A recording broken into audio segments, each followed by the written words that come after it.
করলে অন্য কেউ নিয়ে নেবে। আপনি কি রাজি আছেন?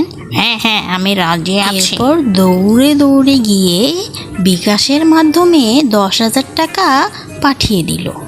আর এদিকে ছাগলছানার কাছেও ঠিক একইভাবে ফোন এলো। হ্যালো, আমি শুনেছি আমি নাকি প্রথম হয়েছি। জি, আপনি প্রথম হয়েছেন। আপনার জন্য গাজরের ঝুড়ি আছে, তবে আগে টাকা পরিশোধ করতে হবে। আপনি কি রাজি আছেন? হ্যাঁ, তবে কত টাকা পাঠাতে হবে? আমার জানা মতে পুরস্কার পেলে আগে টাকা পাঠাতে হয় না, তবু আপনি টাকা চাচ্ছেন। এটা আমাদের নিয়ম। আপনি যদি না চান তাহলে পুরস্কার আরেকজন পাবে। যে আগে টাকা পাঠাবে পুরস্কারটি তারই হবে। ঠিক আছে, আমি আগে একটু ভেবে নেই, তারপর আমি আপনাকে জানাবো আমি পুরস্কারটি নিব ধন্যবাদ কি নিব আপনাকে। না। ঠিক আছে, আপনি একটু তাড়াতাড়ি জানানোর চেষ্টা করবেন, নইলে শেষ হয়ে যাবে। ছাগলছানা বুঝতে পেরেছিল এইটা